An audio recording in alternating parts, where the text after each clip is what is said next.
जय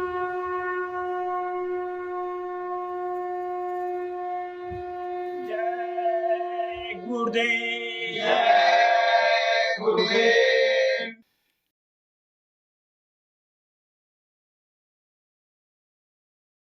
जय गुरुदेव। जय गुरुदेव।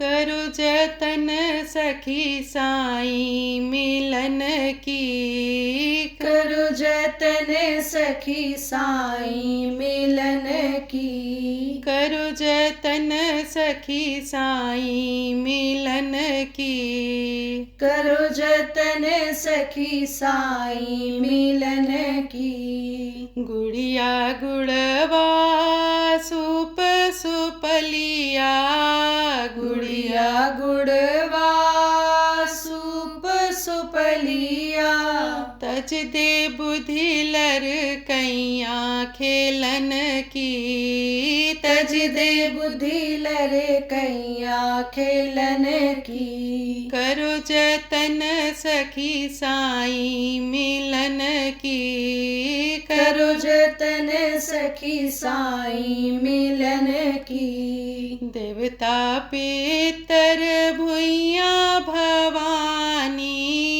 देवता पितर भुइया भवानी, यह मार्ग 84 चलन की, यह मार्ग 84 चलन की। करो जतन सखी साईं मिलन की, करो जतन सखी साईं मिलन की। ऊंचा महल अजब रंग बंगला, ऊंचा महल अजब रंग बंगला, साईं की सेज वहाँ लागी फूलन की, साईं की सेज वहाँ लागी फूलन की। करो जतन सखी साईं मिलन की, करो जतन सखी साईं मिलन की। तन मन धन सब अर्पण करके, तन मन धन सब अर्पण करके, सूरत संभाल पढ़ूं पैया सजन की, सूरत संभाल पढ़ूं पैया सजन की। करो जतन सखी साईं मिलन की, करो जतन सखी साईं मिलन की। कहे कबीर सुनो भाई साधो, कहे कबीर सुनो भाई साधो, कुंजी बता दूं ताला खोलन की, कुंजी बता दूं ताला खोलन की। करो जतन सखी साईं मिलन की, करो जतन सखी साईं मिलन की। करो जतन सखी साईं मिलन की। जय गुरुदेव। जय गुरुदेव।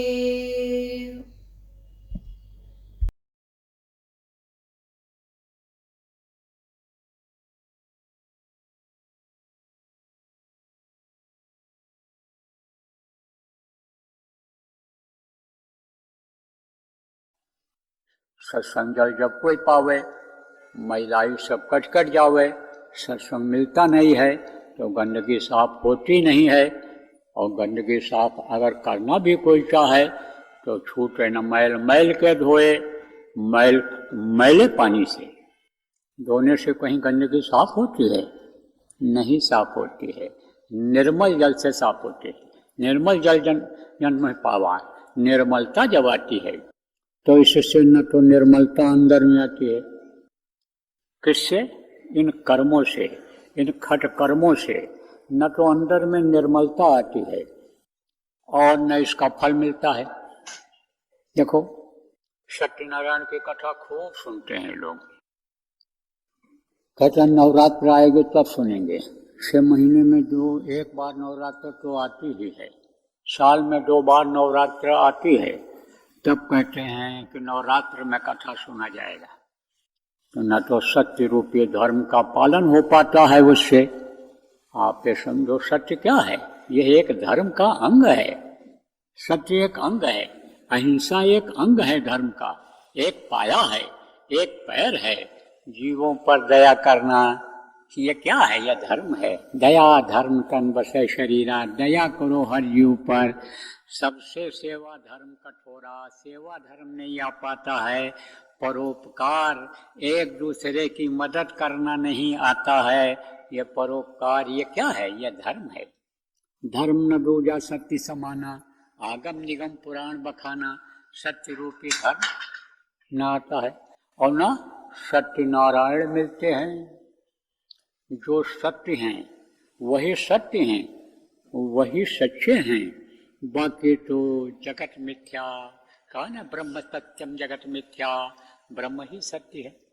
अब वो जो योगी रहे, वो जो जति सन्यासी रहे, उन्होंने अपनी आत्मा को इस शरीर से जब निकाला और ऊपर गए, जब देखा ब्रह्म स्थान तक पहुंचे तो बोले ब्रह्म ही सब कुछ है।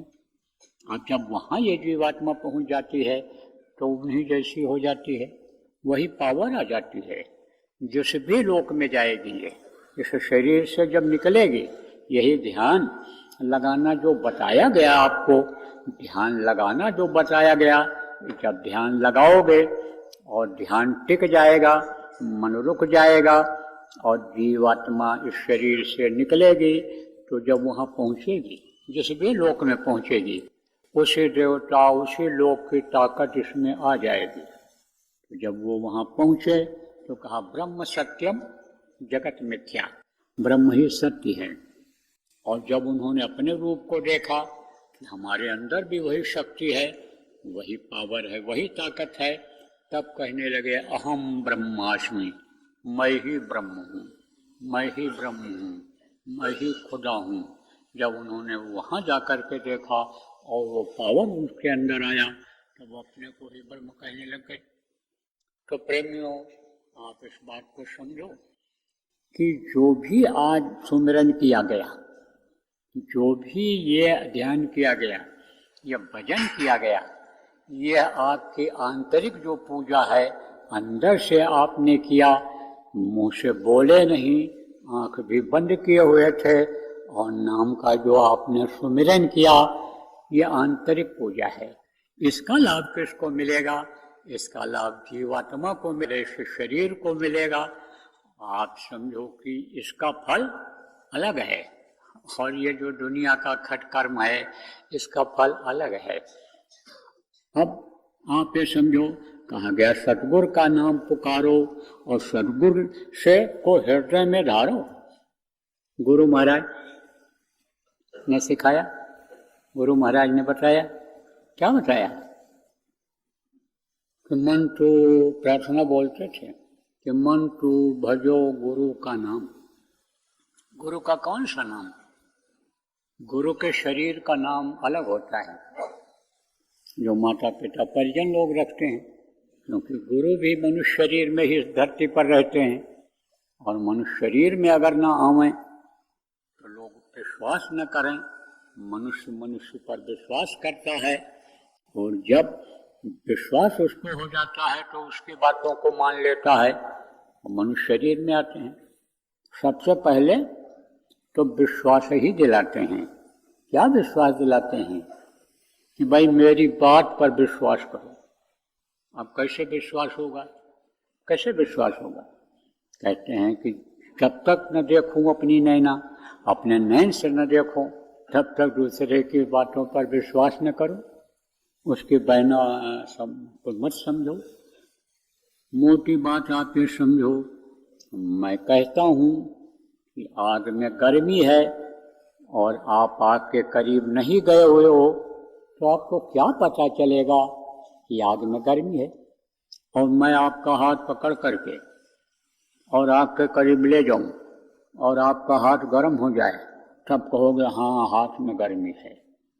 कहूँ कि ये भाई ठंडी चीज है, बहुत ठंडा है, ये बर्फ है, इस पर हाथ रखो तो तुमको ठंडी का एहसास हो जाएगा, और आप उस पर हाथ रख दोगे तो ठंडी का अनुभव हो जाएगा, आपको पता चल जाएगा कि ठंडी है।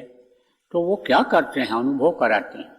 जैसे प्रेमियों बता दूं आपको, बता दूं, जय गुरुदेव नाम इस समय पर जीता जागता प्रभु का नाम है।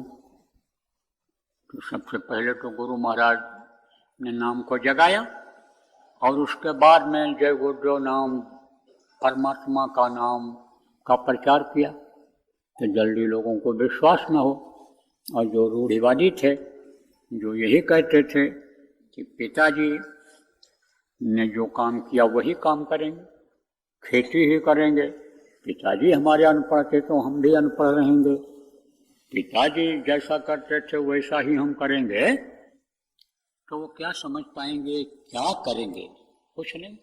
वो तो जड़ हैं, जड़ मूर्ख जिनको कहा जाता है, मूर्ख हृदय नचेत जो गुरु मिले मेरन सम। अब जो ये अभी नवरात्र में कहेंगे कि हमारे घर में तो बकरा हमारे दादाजी भी चढ़ाते थे, मुर्गा काट करके देवी देवता तो चढ़ाते थे, देवी देवता इसी से खुश होते हैं, वो रूढ़िवादी हैं, उनको दया कहाँ से आएगी, और कहाँ से वो दयालु मिलेगा उनको, कहाँ से वो रक्षा करेगा। अरे समझो कि दया जिसके अंदर होती है, आप समझो उसको दया से वो मिलता है, तो कहाँ से उसको मिलेगा, कहाँ से दया मिलेगी। अरे भाई दया तो करनी पड़ेगी। अब जो रूढ़िवादी है वो तो उसी को पकड़ लेते हैं। तो ऐसे लोग क्या करते हैं, ऐसे लोग संतों का विरोध करते हैं। बहुत विरोध हुआ संतों का, लेकिन संत आगे आगे बढ़ते चले जाते हैं, दूसरे के रास्ते पर नहीं चलते हैं। लीक लीक कायल चले, लीक चले कपूर, लीक छाए तीनों चले, शायर सिंह सपूत। गुरु महाराज आगे बढ़ते चले गए, और लोग चिल्लाते रहे पीछे पीछे, कैसे है जैसे पलटुक नाहक भूखता, साध देख कर स्वान, जगत भगत सो बैर है, चारों जुग परमान। साधु चले जाते हैं, महात्मा जाते हैं, ऐसे पैदल लोग चलते थे तो चले जाते थे। तो अजनबी आदमी को जब कुत्ते देखते हैं तो भूखते हैं। अजनबी किसको कहते हैं, जिसको पहले कभी देखा न हो, जैसा कपड़ा पहनने वाला, जैसा डील डोल वाला आदमी उनके गांव में न हो, उसको जब देखते हैं कुत्ते तो वो भूखते हैं। तो कहते हैं कि साधु चला जाता है और कुत्ते पीछे भूखते रहते हैं, कोई फर्क नहीं पड़ा। और गुरु महाराज ने लोगों को विश्वास दिलाया, और गुरु महाराज ने इतना बड़ा यानी समाज तैयार कर दिया विश्वास दिला करके।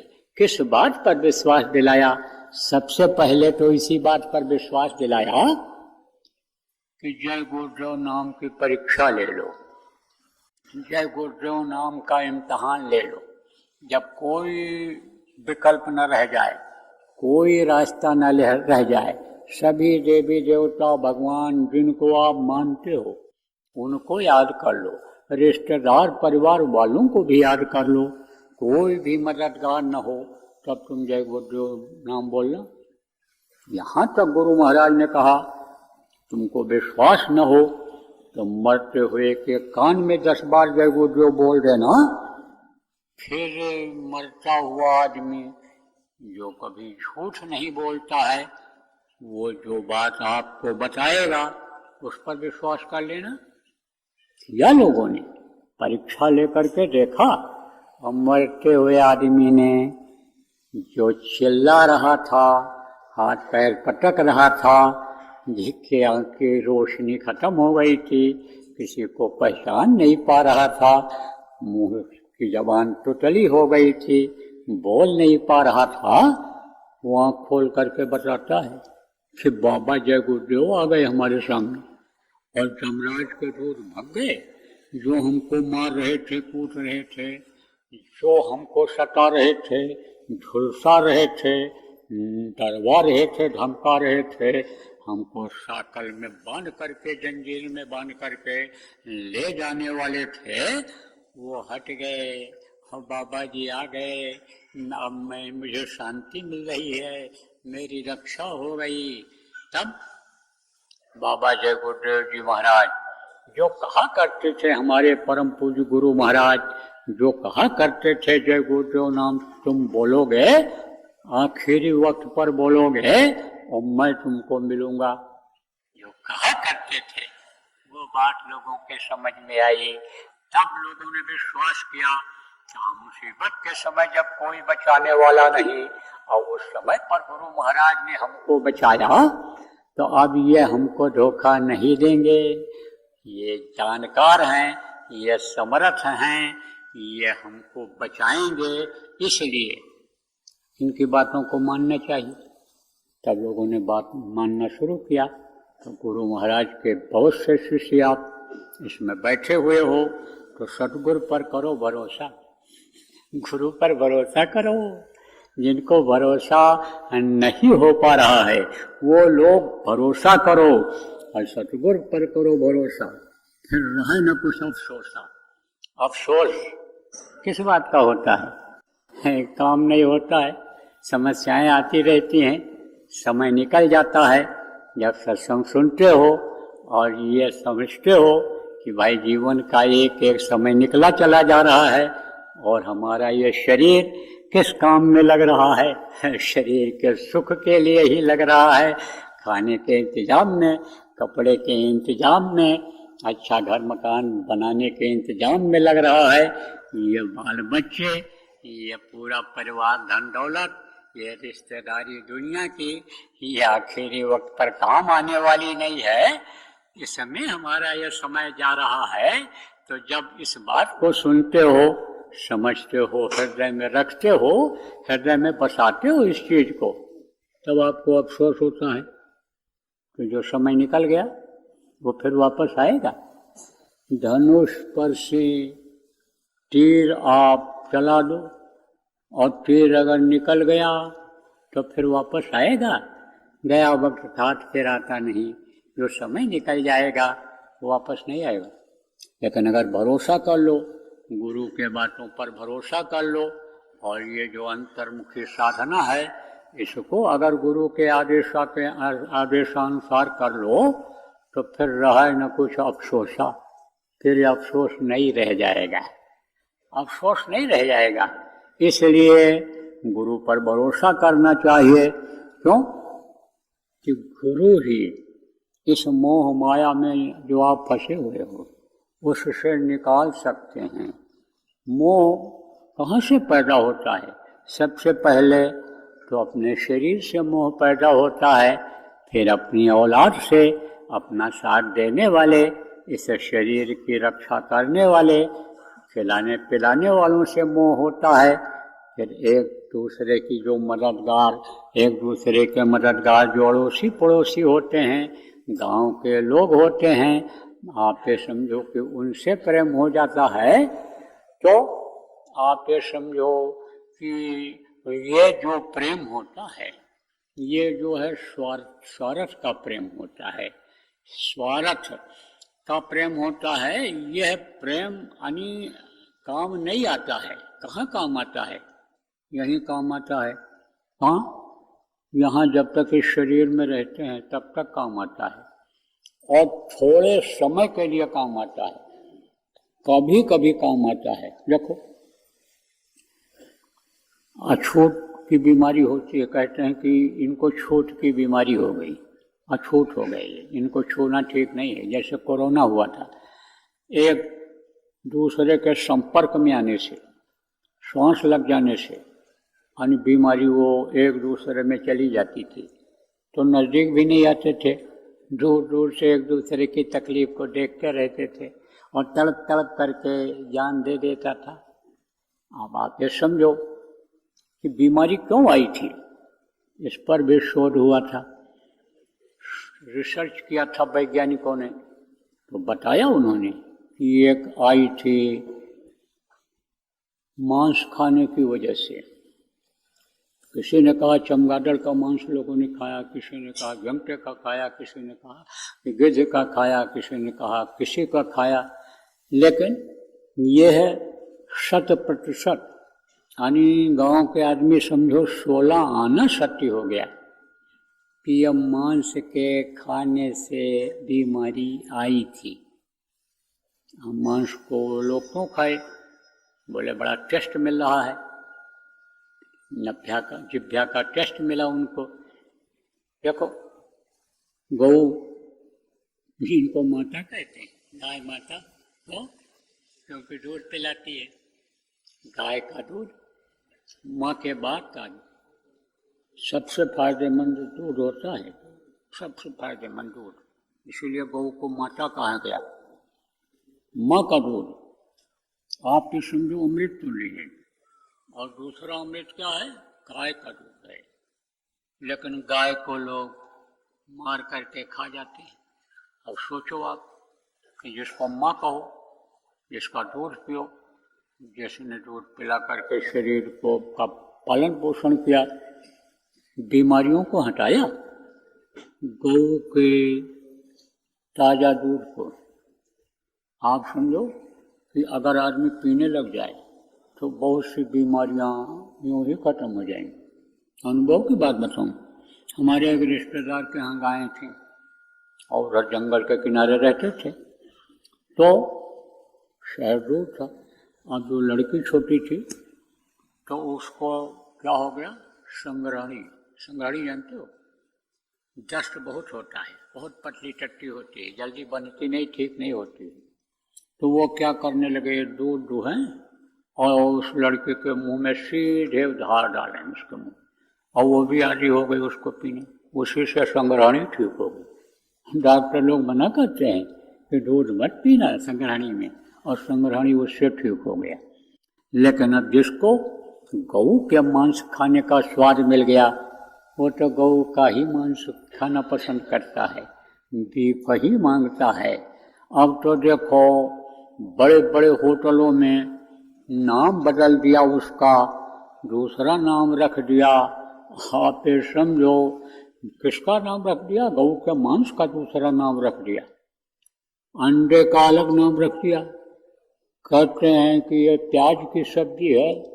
होटलों में जाते हैं तो कहते प्याज की सब्जी लाओ, अलग अलग नाम रख दिया। किस लिए खाते हैं? इंद्रियों के स्वाद के लिए, सुख के लिए। अब ये नहीं जानते हैं कि जो जस 310 फल क्या खा, जो जैसा करता है उसको वैसा फल मिलता है। इसको हमको किसी दिन भोगना पड़ेगा। जो गल काटे और का अपना राह कटाए, और साहब के दरबार में बदला कहीं न जाए, बदला हमको देना पड़ेगा। अब कोई ये कहे कि मैं तो खरीद कर लाता हूँ, पैसा देकर होटल में खा के आता हूँ, दुकान पर पैसा देकर खा करके आता हूँ, लेकिन खाने वाले की वजह से गर्दन तो कटता है किसी का। कोई मुर्गा खाता है तो मुर्गा का कटेगा, भैंसा खाता है, गाय खाता है तो उसका कटेगा गर्दन। तो वो गर्दन कटवाना पड़ता है बाद में। सदगुरु क्या करते हैं? इंद्रियों के घाट से निकालते हैं। किसको निकालते हैं? किसको हटाते हैं? इस जीवात्मा को, इस मन को हटाते हैं। जो मन को जीवात्मा जिंदा किए हुए है, उस ताकत को, शक्ति को अलग खींच देते हैं। मन कौन है? मन एक हवा जैसा समझ लो है। आप ये समझो कि यही हवा जब रुक जाती है तो वो एक तरह से निर्जीव हो जाती है, लेकिन जब दूसरी हवा आती है, झोंका आता है, तब वो हवा बढ़ती है। इसी तरह से ये जो प्राण है ये भी हवा है, और ये मन जो है यह भी समझो कि हवा का मोटा रूप है।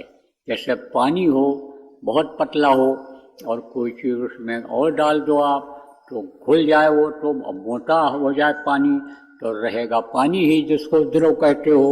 उसमें दवा जब डाल देते हैं तो पानी ही रहता है, लेकिन वो मोटा हो जाता है। ऐसे ही यह मन है। तो मन किसके ताकत से चलता है? मन जीवात्मा के ताकत से चलता है। जीवात्मा के ताकत से चलता है यह मन। तो क्या करते हैं सदगुरु? क्या करते हैं? मन को वहाँ से हटाते हैं। कहाँ से हटाते हैं? जो ये इंद्रियां हैं वहाँ से हटाते हैं, 9 दरवाजों से हटाते हैं। 9 दरवाजा कहाँ है? देखो ये दरवाजा है, आँख, दाहिनी आँख बाईं आँख, ये 2 दरवाजा। ये कान देखो, 2 कान है, ये सुराख, ये 2 दरवाजा। ये नाक, ये 2 दरवाजा। मुंह और ये जो नीचे का सुराख है, ये सब दरवाजा है। किसका? इस मानव मंदिर का, मानव शरीर रूपी मंदिर का ये दरवाजा है। तो इन दरवाजों से गुरु हटाते हैं। किसको हटाते हैं? मन को हटाते हैं, आत्मा की शक्ति को हटाते हैं। और कहाँ ले जाते हैं? 10वां द्वार पर ले जाते हैं। 10वें द्वार पर गुरु इसको पहुँचाते हैं। तब आप ये समझो, जब यह वहाँ पहुँच जाती है और गुरु की दया से जब उस घाट को छोड़ती है, वहाँ से हटती है, जैसे यह मन इधर से हटाया गुरु ने, इधर से हटाया, खाने की तरफ से हटाया, भोग की तरफ से हटाया, देखने की तरफ से इधर हटाया, दुनिया की चीज़ों को सुनने की तरफ से हटाया और उधर लगाया। किधर लगाया? कि ऊपर का देखो, ऊपर का सुनो, ऊपरी लोक की तरफ चलो। तब उस समय पर जब यह मन लग जाता है और गुरु को समझ लेते हैं, गुरु की बातों को मान लेते हैं, तब रहे न कुछ अफसोसा, फिर कोई अफसोस नहीं रह जाता है। किस चीज़ का? यह दुनिया की चीज़ों को पाने का, दुनिया की हविष का, और रहे न कुछ डर भय, कुछ डर नहीं रहता है, फिर निर्भय हो जाता है। जब गुरु पर विश्वास हो जाता है, गुरु के बताए रास्ते पर चलने लगता है, तब जब इधर से मन हटता है, जब इधर से त्याग करता है आदमी, तब आप ये समझो कि फिर उधर का जब जलवा देखने की तरफ बढ़ता है, तब विश्वास होता है, तब कोई अफसोस नहीं रहता है, तब कोई डर और भय नहीं रहता है।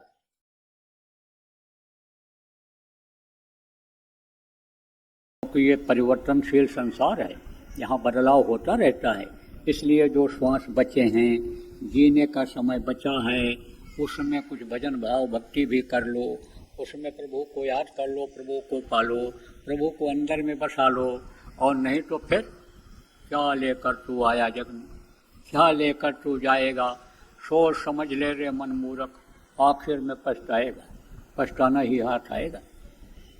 देखो बराबर साप्ताहिक सत्संग जो आप लोग करते हो, प्रचार प्रसार जो करते हो, तो ऋषि पूर्णिमा का भंडारा वगैरह या सत्संग वगैरह जो भी आप करते हो, इसको बराबर करते रहो। जनहित का भी काम करते रहो, लेकिन जीव हित का काम अब ज़्यादा करो। आप जीव हित के काम में ज़्यादा लगो।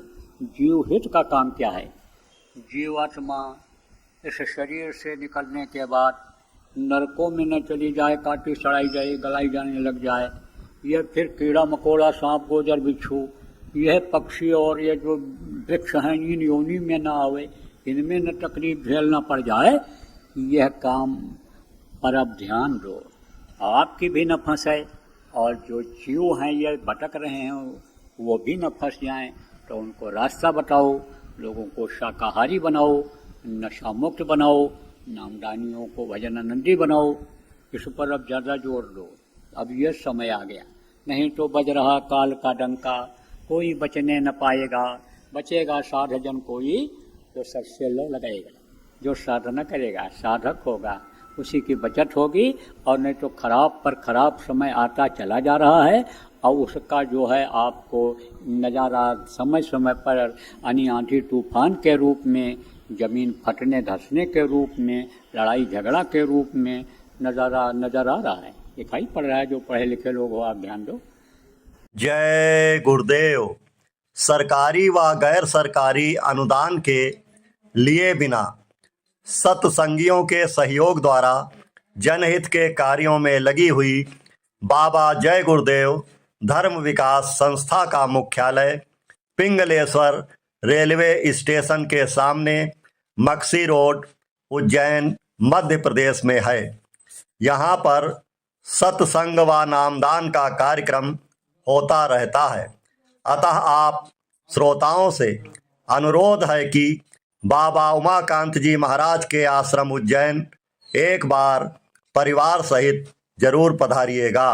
आपके सुझाव के लिए व्हाट्सएप नंबर 9575600700।